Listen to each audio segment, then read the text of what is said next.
को मिला है कि राजधानी लखनऊ में एक बेहद अहम बैठक हुई है। इस बेहद अहम बैठक में उत्तर प्रदेश की आशा बहुओं के लिए बड़े कदम उठाए गए हैं। जी हाँ, आपने बिल्कुल ठीक सुना। संगठन की एक बहुप्रतीक्षित बैठक जो है वो कल हो चुकी है, जिसमें आशा बहुओं की बेहतरी के लिए क्या कुछ किया जा सकता है, इन सारी चीजों को लेकर एक बड़ी रणनीति भी बनाई गई है, जिसमें आपको देखने को मिलने वाला है कि ज्ञापन पत्र सौंपने से लेकर बड़े प्रदर्शन तक की तैयारी कर ली गई है। साफ तौर पर विजय विद्रोही जो कि प्रदेश अध्यक्ष संगठन के, उनके द्वारा ये जानकारी दे दी गई थी कि इस बार जो रणनीति तैयार होगी वो अब विधानसभा चुनाव तक के लिए पूर्ण रूप से तैयार हो जाएगी और आर पार की लड़ाई होने की पूर्ण रूप से आशंका जताई जा रही थी। फिलहाल संगठन की जो कल बैठक थी वो पूर्ण रूप से हो चुकी है और देखने को मिल रहा है कि अहम निर्णय भी लिए जा चुके हैं। फिलहाल इस वक्त पर उत्तर प्रदेश की आशा बहुओं के लिए संगठन के द्वारा क्या कुछ निर्णय लिए गए और किन किन मुद्दों को लेकर सभी लोग धरातल पर उतरने वाले, इस विषय पर ज्यादा जानकारी देते हुए प्रदेश अध्यक्ष विजय विद्रोही ने क्या कुछ कहा है, आप भी सुनिए। विजय जी, आपका हमारे चैनल लिटिल टीवी पे बहुत बहुत स्वागत है। आभार आपका। विजय विद्रोही जी, जैसा कि देखने को मिला है कि कल राजधानी लखनऊ में आप लोगों के द्वारा एक बेहद अहम बैठक की गई है और आपके द्वारा अवगत कराया गया था कि आगे की पूरी रणनीति तैयार कर ली जाएगी। क्या रणनीति तैयार हुई है, क्या कुछ आप लोगों ने रोड मैप बनाया है? पहली बात तो ये कि हम लोगों ने जो पिछले दिनों सरकार के साथ एक समझौता हुआ था और सरकार लगातार उस समझौते को एक ठोस आकार देकर के लागू करने से भागती रही है। जी जी। उसी के आसपास सारी चीजों को केंद्रित करके पूरी बातचीत को आगे बढ़ाया गया है जी। जिसमें प्रमुख सवाल ये है कि 6 फरवरी को उत्तर प्रदेश के स्वास्थ्य मंत्री के साथ जो समझौता हुआ था जी, और जिसमें कि स्पष्ट उल्लेख है कि इस समझौते की इस मांग पत्र की समस्त मांगों को स्वीकार करते हुए और त्वरित रूप से इन्हें लागू किया जाए जी। और प्रमुख सचिव, अवर प्रमुख सचिव स्वास्थ्य के अध्यक्षता में कमेटी बनाई जा रही है और ये यूनियन नेताओं के साथ बैठ के बात करके और इनकी पेचीदगियों को हल करें और इस समझौते के आखिरी प्रारूप के लिए 4 दिन के अंदर अपनी रिपोर्ट दाखिल करें जी। अगला एपिसोड ये था कि उत्तर प्रदेश के स्वास्थ्य मंत्री की अध्यक्षता में एक फिर बैठक होने वाली थी और उसी में समझौते को अंतिम रूप दिया जाना था जी। उसमें मूलतः जो प्रश्न थे उनमें हमारी जो प्रोत्साहन राशियां हैं इनके पुनरीक्षण का सवाल था। ये 2005 से 2006 से या 2010 से जो राशियां जारी है वो अभी भी उसी स्थिति में महंगाई 500 गुना बढ़ गई जी।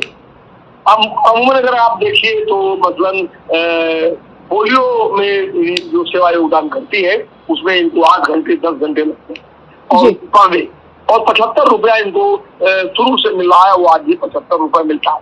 कितना ही खराब मौसम हो, हीट स्ट्रोक हो, कोल्ड हो, लेकिन इनको 75 रुपए में वो काम करना है जी।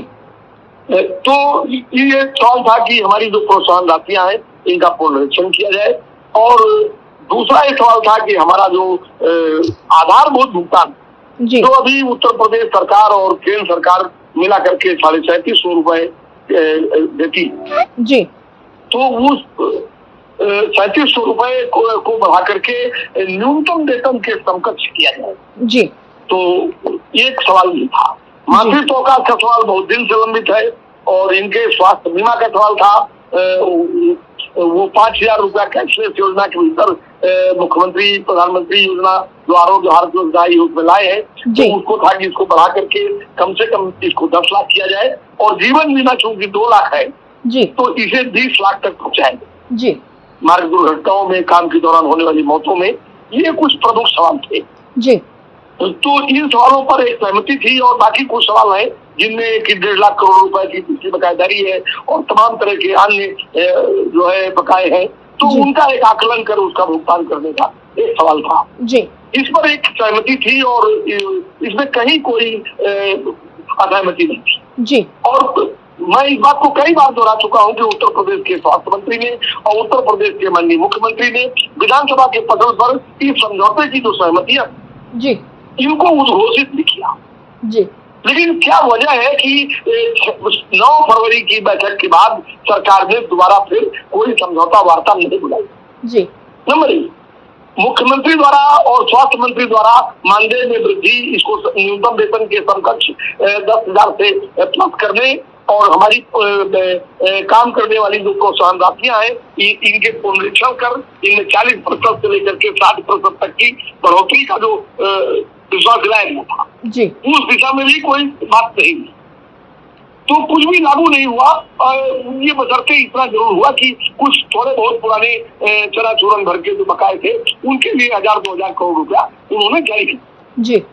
तो प्रमुख सवाल ये है कि 6 फरवरी को जो हुई बातचीत है और स्वास्थ्य मंत्री का जो वादा है उस सरकार अपने उस वादे को निभाए। विधानसभा के भीतर मुख्यमंत्री और स्वास्थ्य मंत्री ने जो घोषणा की है उस घोषणा के अनुरूप यूनियन के साथ बातचीत करके उसको लागू करे और उस समझौते को जो हमारा 13 सूत्री मांगपत्र था जिस पर समझौता हुआ था उस समझौते को एक ठोस आकार देकर के उसको त्वरित रूप से लागू करे। एक तो प्रश्न ये है हमारा और इसी प्रश्न को लेकर के पूरी बातचीत केंद्रित रही।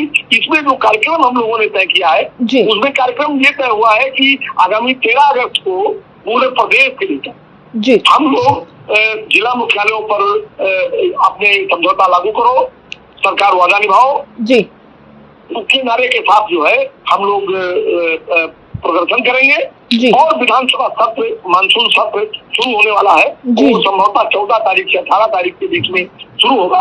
तो एक विधानसभा मार्च का भी कार्यक्रम जैसे ही इनका विधानसभा का कार्यक्रम आएगा मानसून सत्र शुरू होगा वैसे ही उसकी तारीख हम घोषित करेंगे क्योंकि मानसून सत्र बहुत छोटा होता है 3 दिन का 4 दिन का सत्र होता है।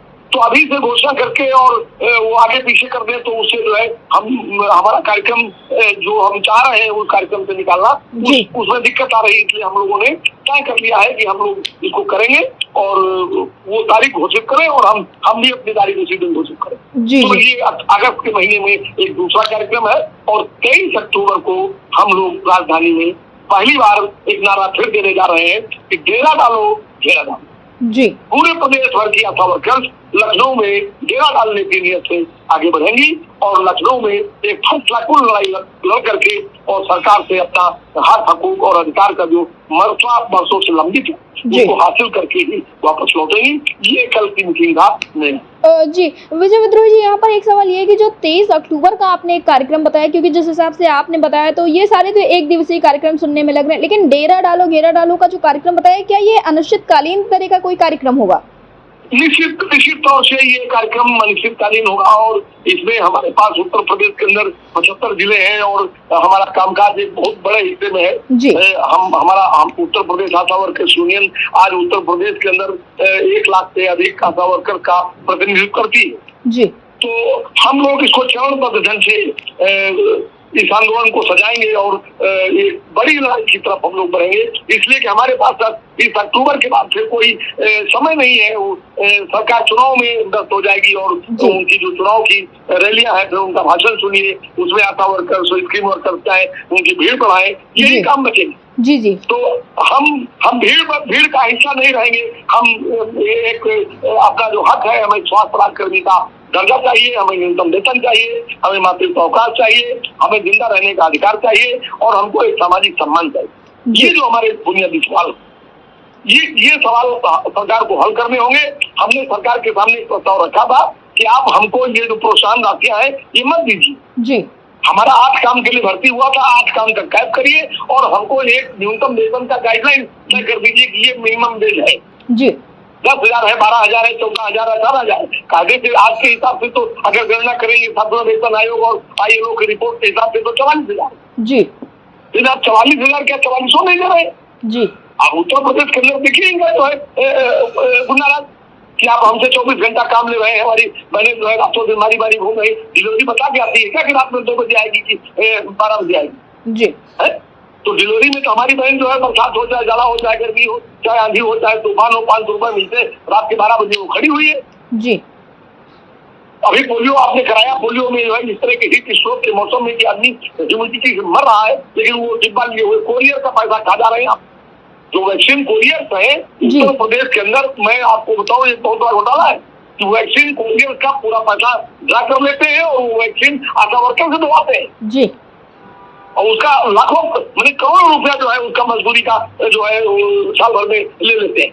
जी। तो ये सब पूरा घालते चल रहा है और सरकार भ्रष्टाचार के बारे में भी सुनना नहीं चाहती है, प्रमुख सचिव स्वास्थ्य सुनना नहीं चाहते हैं, मंत्री सुनना नहीं चाहते हैं, एनएचएम मिनिस्टर सुनना नहीं चाहती है। तो पूरा एक जो पूरा खेल चल रहा है वो खेल खाली लूट और भ्रष्टाचार का। जी। आशा वर्कर का चमड़ी निकाल लीजिए, सारा कानून पे ले लीजिए, इनके सीएसी दो खिचड़ियां बने हुए हैं, वहां जनता का खाल निकाल लीजिए और मैंने सब ठीक चल रहा है। मंत्री जी आए, फीता काटे और अभी दस्तक अभियान शुरू होने जा रहा है, जगह जगह जिलाधिकारी लोग उद्घाटन कर रहे हैं, लेकिन किस आशा का कितना बकाया जी। ये पूछने वाला कोई नहीं कि जुलाई का महीना है, बच्चों की फीस है, उनका ड्रेस है, उनका जूता है, उनका कपड़ा है, डिहाइड्रेशन है, मौसम खराब है, उल्टी है, दस्त है, वो खुद शिकार है।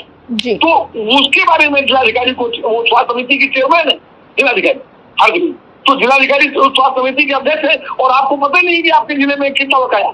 तो वो सब पूरा एक नेक्सस है और उस नेक्सस से लड़ाई है, एक बड़ी लड़ाई है और कठिन लड़ाई है और इस लड़ाई में निश्चित तौर से एक बड़ी ताकत की जरूरत है और हम लोग धीरे धीरे उस ताकत को अर्जित करते हुए सरकार को चुनौती देने की तरफ।